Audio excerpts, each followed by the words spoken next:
Halo guys, welcome back again to my channel bersama saya Hansa di sini, dan seperti biasanya setiap harinya saya akan buatkan video seputar cryptocurrency. So bagi kalian yang tertarik seputar cryptocurrency, boleh aja langsung bantu saya like dan juga subscribe. Jangan lupa juga untuk hidupkan lonceng notifikasinya supaya kalian gak ketinggalan update terbaru seputar cryptocurrency.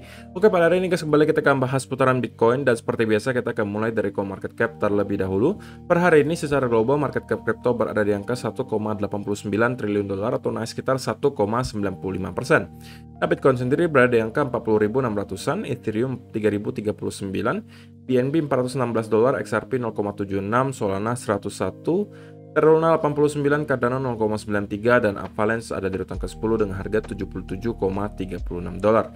So, per hari ini kita melihat market rata-rata dalam keadaan hijau, kenaikannya ranging antara 0, sekian persen hingga kurang lebih 14%. Top performernya adalah Terra Luna dengan kenaikan 14,11% ke 89,69 dolar. So, itu adalah outlook sementara dari beberapa top coin yang ada. Sekarang kita masuk dulu ke beberapa berita dan data terbaru hari ini.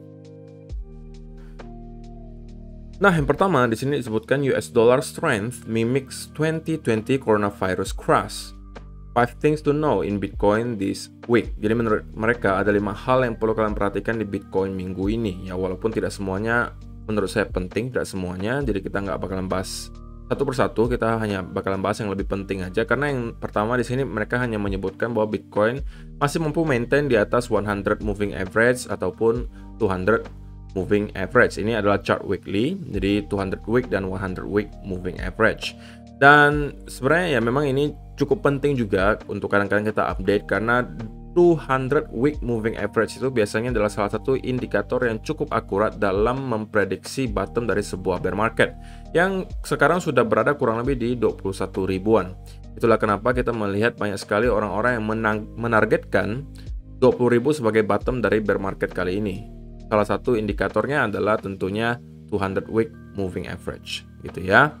Dan ini kita bakalan skip saja. Kemudian yang ketiga menurut saya ini juga adalah hal yang cukup penting, bahwa kita melihat memang sekarang kenapa Bitcoin terus terpressure harganya. Ini mungkin kalian juga sudah tahu korelasi US dollar dengan Bitcoin, dimana ketika Bitcoin mengalami kenaikan, biasanya US dollar itu mengalami penurunan. Sebaliknya, ketika US dollar mengalami penguatan, maka Bitcoin biasanya mengalami koreksi atau bahkan masuk ke bear market.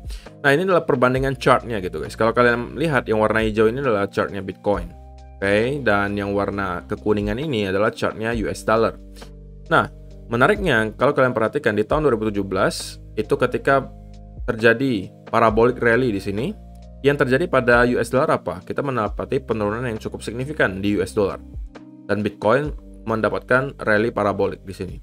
Nah, tetapi ketika US dollar sudah mencapai bottomnya dan mulai start untuk reversal di sini, apa yang terjadi berikutnya? Di Bitcoin kita mendapati bear market. Oke, sampai pada akhirnya kita juga mendapati top di sini, dan kita mendapati lagi penurunan ke bawah. Ini menyebabkan Bitcoin kembali naik ke atas. Oke. Dan hal yang serupa sebenarnya terjadi, terulang gitu guys. Cuman ini versi mininya. Kalau kalian perhatikan secara pergerakan, ini sebenarnya mirip saja gitu ya. Dimana kita ada membuat semacam sidewave movement di sini. Walaupun ya mungkin orang sebutnya sebagai bear market. Tapi kalau kalian lihat time frame-nya secara time frame besar, mungkin monthly atau weekly, sebenarnya ini hanya termasuk semacam sideways gitu ya. Nah, di sini juga kita membentuk hal yang mirip ya, sideways movement. Dan juga US dollar itu mengalami penguatan. Namun ada berita positifnya. Apa? Sekarang kita sedang mendekati area trendline yang merupakan major resistance gitu ya. Kalau kalian perhatikan 2 kali sebelumnya kita tertahan di trendline di sini. Pertanyaan selanjutnya, apakah kali ini kita akan kembali tertahan di trendline di sini dan kemudian membuat lagi koreksi ke bawah dan membuat Bitcoin mampu menuju ke next all time high, ataukah kali ini kita akan breakout ke atas dan Bitcoin bisa jadi akan drop lebih jauh ke bawah? Who knows gitu ya. Tapi yang kita tahu sekarang, kita masih mendekati area trendline tersebut. Yang kalau saya pribadi kemungkinan bakalan expect at least akan ada semacam koreksi kecil gitu ya. Walaupun mungkin kita bakalan breakout, kalau katakanlah nih ya, kita bakalan breakout, saya pun expect akan ada sedikit perlawanan dari para bears di sekitaran sini untuk mendorong US dollar ke bawah.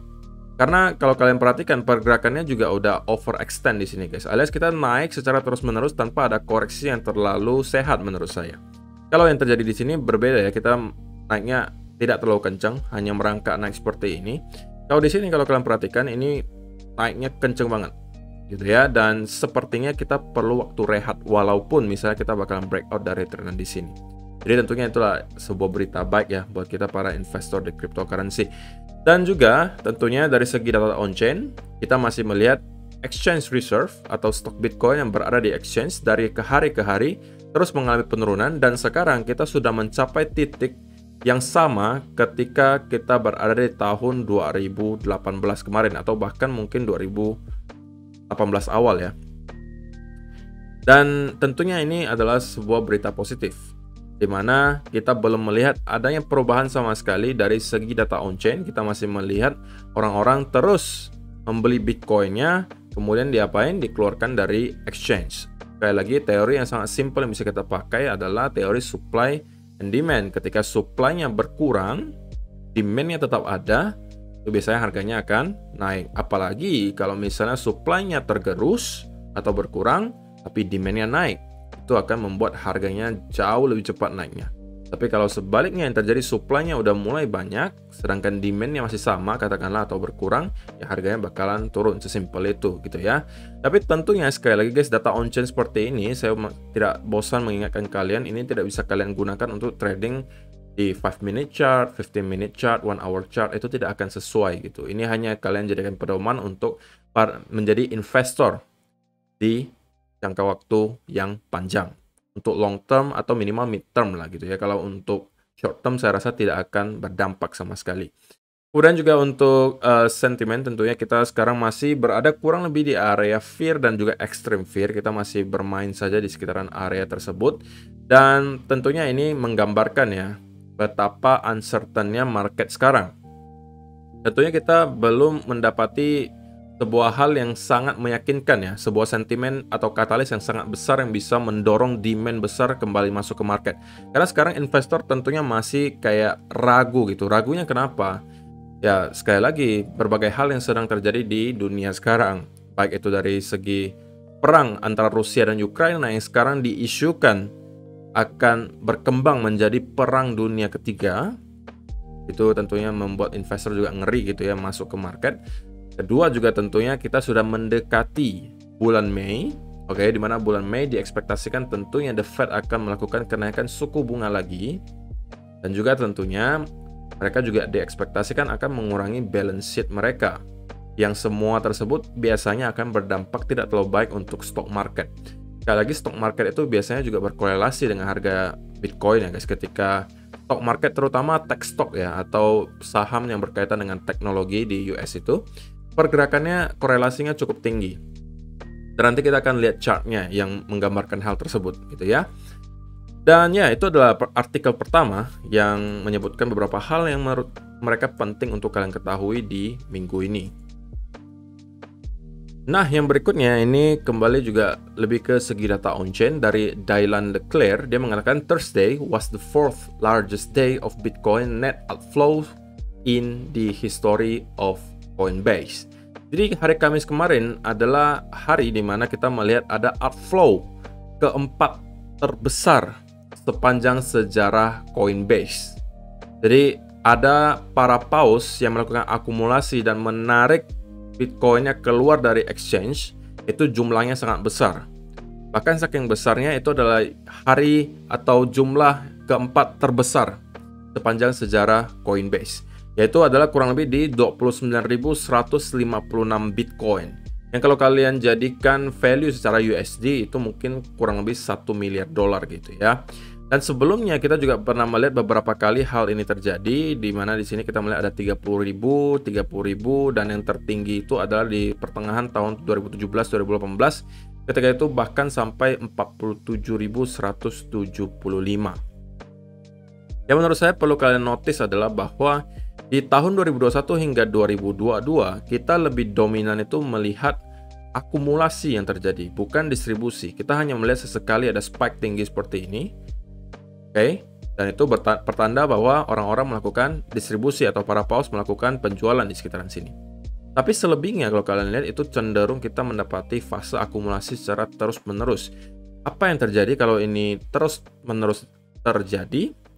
Maka tentunya stok Bitcoin berada di Coinbase itu semakin lama akan semakin berkurang. Gitu ya. Berbeda cerita ketika kalau kalian perhatikan di tahun 2017 dan 2018 ketika kita masuk ke akhir bull market dan masuk ke bear market, kita mendapati di sini kebanyakan itu adalah fase distribusi yang spike-nya cukup tinggi di sini. Artinya apa? Para paus itu udah start jualan dari sini. Oke? Distribusi semuanya di arah sini. Dan akumulasinya cenderung sangat rendah di sini. Hanya ada beberapa hari saja, atau beberapa kali saja kita mendapati spike dalam. Jadi kita mendapati kebalikannya sekarang, gitu ya. Yang tentunya secara teori ini adalah hal yang baik gitu ya, bahwa sekarang memang kita melihat ada terjadi perubahan gitu dari segi investor di cryptocurrency. Mungkin di cycle sebelumnya orang-orang masih sebagian ragu gitu. Apakah benar gitu Bitcoin akan diadopsi menjadi sebuah legal tender misalnya, atau apakah benar Bitcoin adalah sebuah masa depan gitu kan? Orang masih galau gitu karena pada saat itu tidak ada adopsi yang terjadi yang sama dengan yang terjadi di tahun 2021 dan 2022. Pada saat itu yang para investor pikirkan hanyalah oke, saya harap gitu ya, saya harap Bitcoin akan diadopsi, saya harap Bitcoin adalah masa depan. Semuanya masih sekedar harapan. Sedangkan sekarang kita melihat adopsi itu terjadi di depan mata kita. Sehingga apa yang terjadi? Orang-orang mulai start untuk percaya gitu bahwa oke, Bitcoin memang sepertinya sudah diadopsi di mana-mana gitu ya. Dan sepertinya Bitcoin adalah future gitu. Jadi orang udah start mulai percaya hal tersebut. Yang menyebabkan apa? Orang-orang ketika membeli Bitcoin tidak lagi untuk dijual, tetapi kebanyakan dibeli kemudian dikeluarkan dari exchange untuk di hold. Dan semakin ke sini, sepertinya para investor semakin tidak panikan gitu. Oke, kita tidak melihat ada inflow yang terlalu besar, malah yang terjadi adalah outflow secara terus-menerus atau pengurangan stok Bitcoin yang berada di exchange. Dan menurut saya ini hanya tinggal menunggu waktu saja sampai efeknya terasa. Efeknya terasa maksudnya gimana? Maksudnya ketika nanti memang stoknya sudah sangat tipis, dan ketika kita mendapati sebuah katalis atau trigger yang menyebabkan demand besar kembali masuk ke market, kita akan melihat pergerakan yang sangat volatil di Bitcoin dan kita akan mendapati all time high yang baru. Itu adalah menurut saya pribadi gitu ya. Secara teori supply and demand harusnya juga seperti itu. Oke. Dan yang terakhir ini dari Will Clemente, ini juga tentunya adalah sebuah data on-chain, bukan sebuah ya, tapi lumayan banyak. Kita bakalan bahas satu persatu, dan ini adalah yang tadi saya katakan.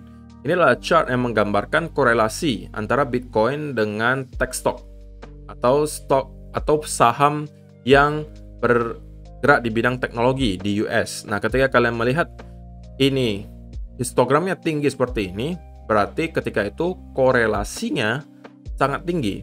Dan so far memang kebanyakan kita melihat korelasinya cukup tinggi, guys. Oke, jadi so far kita belum melihat si Bitcoin discoupling dari di tech stock. Jadi kita masih melihat mereka terus terkorelasi dan korelasinya masih terlihat cukup tinggi gitu ya. Ini angkanya bahkan sampai hampir 100% gitu. Walaupun tidak sampai tapi hampir gitu. Jadi secara data kita melihat memang korelasinya masih cukup tinggi.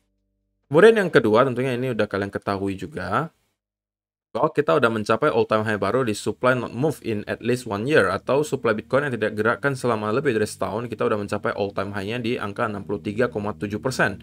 Sebelumnya all time high-nya 63,45 dan sebelumnya lagi 61,3%. Dan juga kita ketahui bahwa ketika hal ini terjadi, kita biasanya berikutnya beberapa bulan kemudian kita mendapati rally di Bitcoin. Cuma untuk sekarang tentunya kita masih menunggu hal tersebut terjadi gitu ya. Kemudian berikutnya juga dari segi net position change kita melihat seperti yang tadi juga udah kita lihat, memang cenderung dari tahun 2020 akhir hingga 2021 kita sudah melihat outflow secara terus-menerus terjadi gitu. Jadi ini menyambung dari penjelasan saya tadi ya. Soal kita melihat memang ada perubahan secara holding behavior di kalangan investor cryptocurrency, di mana sekarang orang-orang udah mulai start percaya gitu kan bahwa oke, ini Bitcoin memang sepertinya akan menjadi future dan oke, saya bakal beli Bitcoin dan saya akan hold gitu. Karena tidak semua orang itu punya ini ya guys ya, tidak semua orang itu punya waktu untuk setiap hari mantauin market. Tidak semua orang juga memang setiap hari, tidak semuanya juga memang hanya invest di kripto. Ada juga orang-orang yang memang misalnya nih seorang investor saham dan misalnya portofolionya 90% saham dan dia hanya memasukkan 10% di kripto.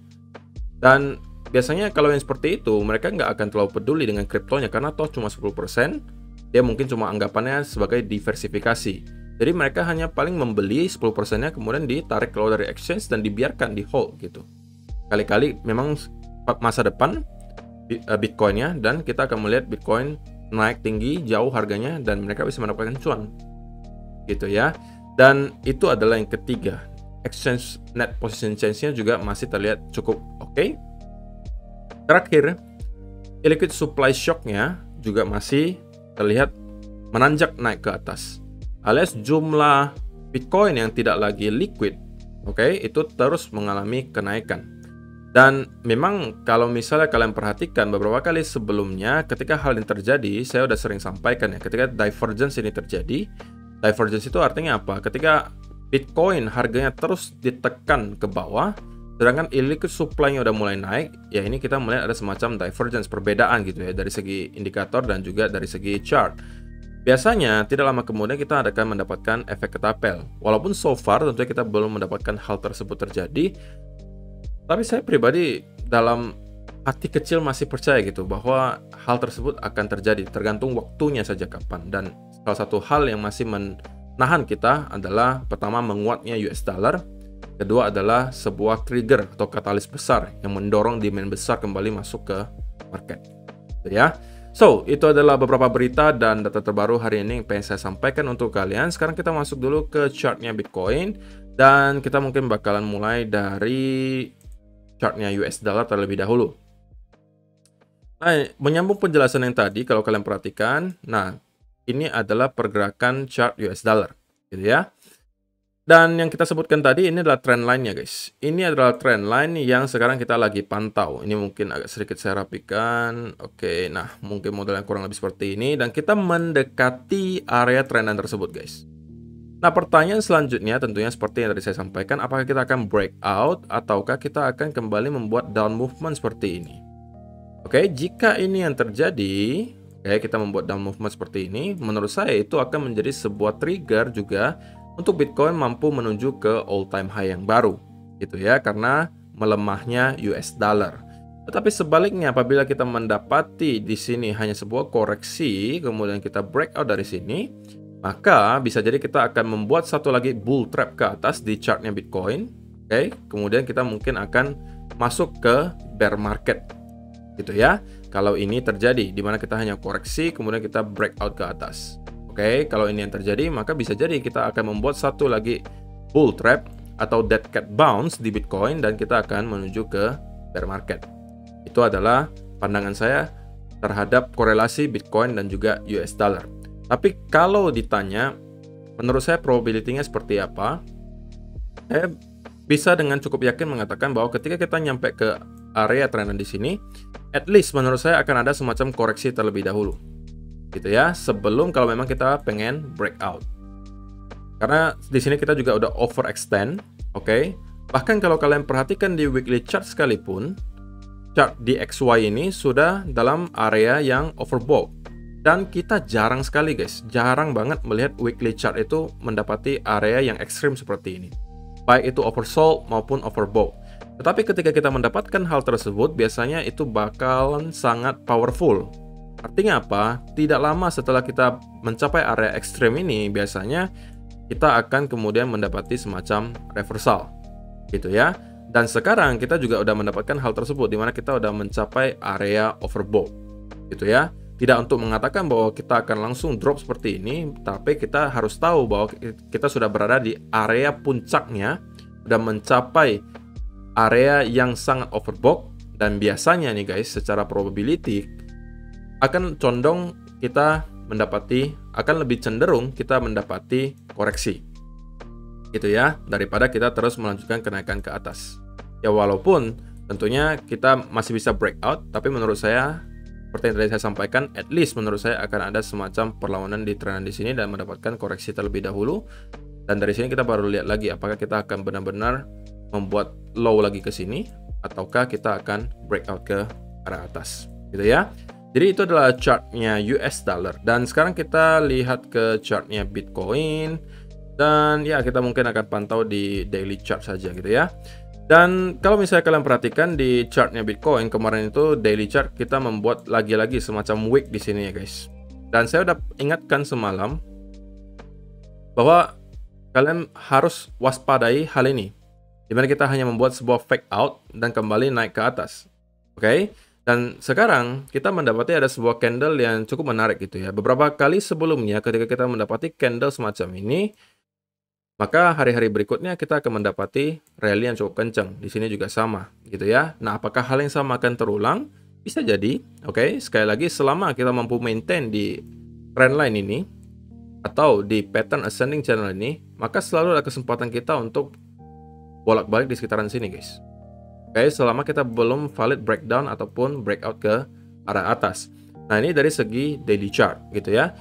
Kalau misalnya kita zoom in sedikit ke 1 hour chart, maka kita juga bisa menemukan bahwa sekarang kita sedang mencoba nih guys. Kita lagi mencoba untuk building momentum lagi. Dan yang saya cari tentunya adalah setup sekarang untuk kalau dikasih nih guys.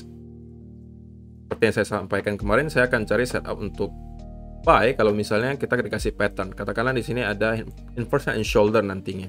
Mungkin saya akan pertimbangkan untuk mencari setup. Dan tentunya targetnya akan kurang lebih di 44.000 ya, target utamanya di sekitaran situ karena ini adalah nanti next major resistance-nya. Tetapi kalau misalnya kita tidak dikasih setup dan kemudian kita malah breakdown lagi di sekitaran sini, oke, dan menuju ke trend line di 38 ribuan di sini yang merupakan lower trend line-nya. Dan saya juga akan melakukan hal yang sama gitu guys. Selama kita belum breakdown dari trend line di sini, belum valid breakdown sekaligus close ya guys. Tidak hanya breakdown tapi harus juga close di bawah trend line ini. Selama hal tersebut belum terjadi, maka saya sebisa mungkin akan mencari setup untuk buy dulu. Nah, kenapa cari setup untuk buy dulu? Karena yang kita ketahui sekarang adalah bahwa Bitcoin sudah mendapati penurunan yang cukup signifikan guys. Dan penurunannya itu terus menerus, tidak ada koreksi yang signifikan terjadi di pertengahan jalan. Dan itu menyebabkan saya merasa bahwa walaupun kita akan mendapati gitu ya, cuma breakdown, at least kita akan mendapatkan bounce dulu di sini gitu. Oke. Dan saya rasa dari segi risk and reward juga kita bakalan lebih baik kalau mencari setup untuk buy daripada setup untuk short gitu ya. Secara risk and reward juga seperti itu karena kita udah mendapatkan penurunan yang cukup signifikan. Kalau kita ukur di sini, maka itu udah hampir kurang lebih 20% lah gitu ya, 20% penurunannya. Jadi akan make sense kalau kita mendapatkan semacam pullback dulu ke atas atau bahkan kita akan revisit lagi ke upper trend-nya di sini. Jadi sekali lagi, kalaupun kita tidak dikasih setup di sekitaran sini dalam bentuk mungkin inverse and shoulder dan ternyata kita memang akan kembali down ke sini dan menuju ke lower trend line di sekitar 38.000, saya tetap akan mencari setup. Misalnya katakanlah ada double bottom seperti ini terjadi. Oke. Saya akan mencoba untuk mencari setup untuk buy gitu ya. Tidak banyak yang berubah, tapi kalau misalnya kita breakdown dari sini, saya udah jelaskan ini juga kemarin.